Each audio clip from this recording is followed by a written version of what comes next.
Hello everyone, my name is Fearless Dubs and I'm going to be reviewing this beautiful ship for you all today. USS Florida, a battleship designed by the US Navy in 1936.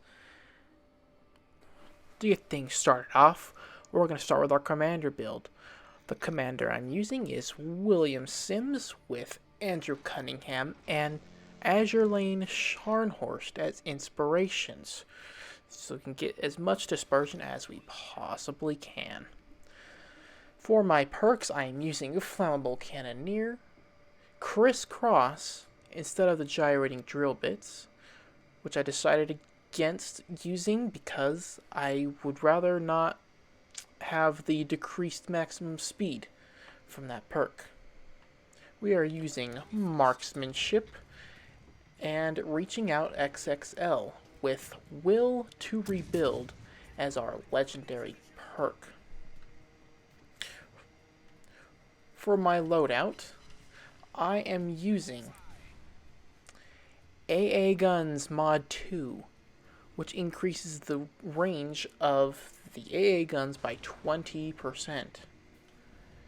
Propulsion Mod 2.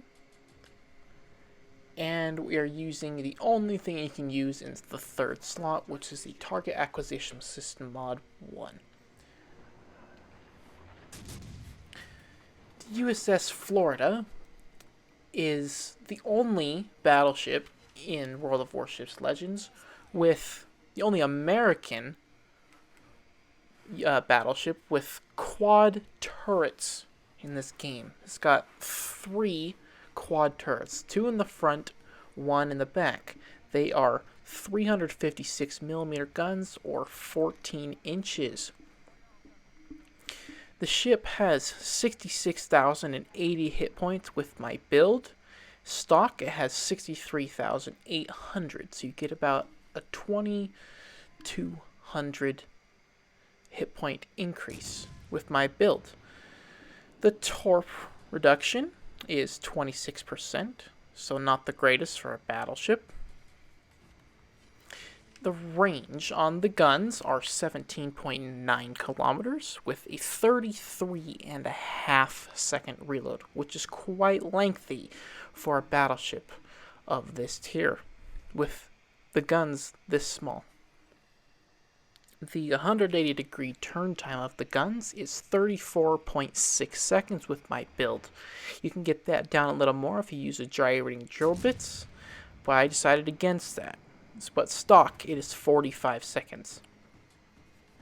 HE shells have a maximum damage of 4,750, which is okay for the size of the guns, with a 22% chance to set a fire. So really bad fire chance for a ship of this tier. AP shells do a maximum of 9,500 damage. You could get that up with the gyrating drill bits, but again, I decided against that. It does have secondaries. It's got 4 of the single gun. They're 5-inch guns. They reach up to 5 kilometers and have a 3-second reload time. Those are dual purpose with the AA. It also has 6 of the double turrets of the 5-inch guns that are not dual purpose on this ship for some reason. Those reach out to 5 kilometers as well with a reload of 6 seconds.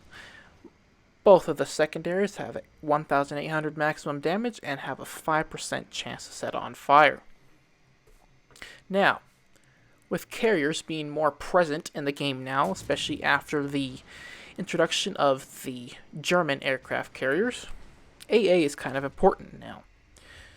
So for the AA, we have 37 of the 20mm guns, which have 159 damage per second with a 2.4 kilometer range on those. We have 3 of the double 40mm with 34 damage per second with 4.2 kilometers of range. We have 8 of the quad 40mm Bofors with 127 damage per second and 4.2 kilometer range on those as well. And then we have our dual-purpose 127mm guns with 43 damage per second and 6 kilometer range on those. The maximum speed of the ship is 27 knots, which is really good for an American battleship, because most of them are really slow, except for the Iowa, and now the North Carolina's introduced. Iowa and the North Carolina, for tech tree ships at least. It has a 760 meter turning circle with a 16.9 second rudder shift.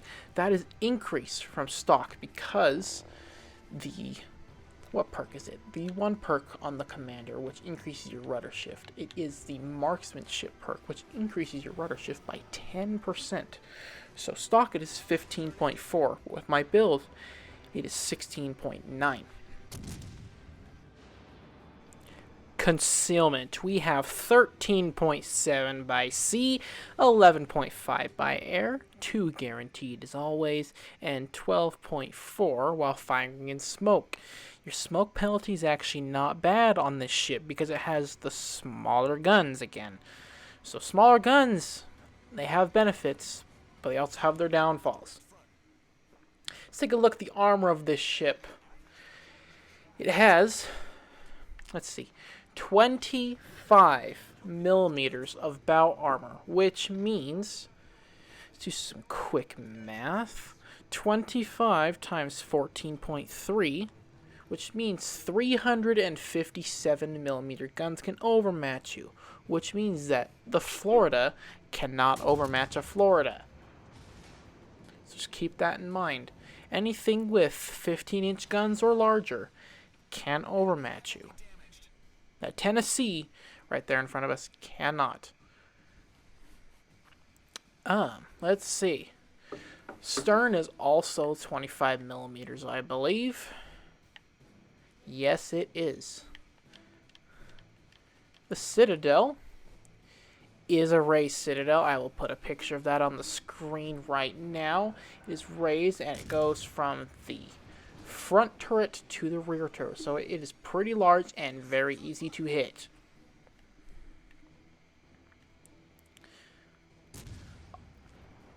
The ship has sure shot, which makes aiming easier, makes the shells go at a more shallow angle when you're shooting. It's got guns aplenty apparently. It's got the 12 guns, which, I mean, California's got 12 guns and they're the same size. And it says it's got modest guns. It's armed with low caliber main battery guns. For tier 6, yes, they are low caliber. But 14 inches is not that small of guns. As I said, this thing was designed in 1936. So it was never built, just designed. There actually was a Florida-class dreadnought battleship that had 10 guns, similar to the Nevada that is now introduced in this game. And I say that because the USS Utah battleship was also a Florida-class battleship. But those were built in like the 1910s, so they're dreadnoughts. Probably go at like 20 knots, like all the other dreadnoughts in this game. Alternatives to my build. You could use Willis-Lee for a tank build, but I would not recommend that because it's an American battleship. The secondaries are not the greatest. I mean, they have 5-kilometer range. You can increase that with Willis-Lee. Let's look how much you can actually increase it by. You can increase it by 0.5 kilometer with a level 12 legendary 1 Willis-Lee. That's what I have. But we're not going to be using Willis-Lee now, are we? You could change out the AA Guns mod for a secondary battery mod 2 if you're going to do a secondary build. It increases the range by 20%. Or you could use the main battery mod 2, which reduces the time it takes for the turrets to turn 180 degrees, but it increases the reload time. So I would really not recommend that unless you really want WD-40 on your turrets, because the 33.5 second reload is quite lengthy on the ship, as I said before. So increasing that by another 5% would give you a reload of 35 seconds. I mean, it's only a second and a half, but 35 seconds with 14-inch guns is not great. Instead of using the propulsion mod, you could use the steering gears mod to reduce that rudder shift by another 20% to counteract the increase you get for the marksmanship. Or you could use the damage control system, which reduces your flood and fire duration. Third slot, you can't replace that with anything because there's only one thing you can put there. This ship does get 3 heals, and you can use a spotter plane, fighter plane, or the secondary booster. Your choice of which one you want to use. I usually use a spotter plane because you get the extra dispersion, but with the carriers being more present, I'm thinking of using the fighter plane instead. The ship does come with a permanent camo. It's a fully maxed out camo, so you don't have to worry about upgrading it. And I'm using the golden flag from the Golden Week stuff. That is the USS Florida in its full glory. I will put a picture of the ship on the screen right now so you can see what it looks like. I also put a picture of that Citadel like I said earlier in the video. Florida. It's a great ship. I would recommend picking it up. It's got a different playstyle because its armor is not the greatest. You can be overmatched by 15-inch guns. But I think it's great. I like it. But I appreciate you guys for coming on by, checking out my video, and I hope you enjoyed. And I will see you in the next one. Peace out.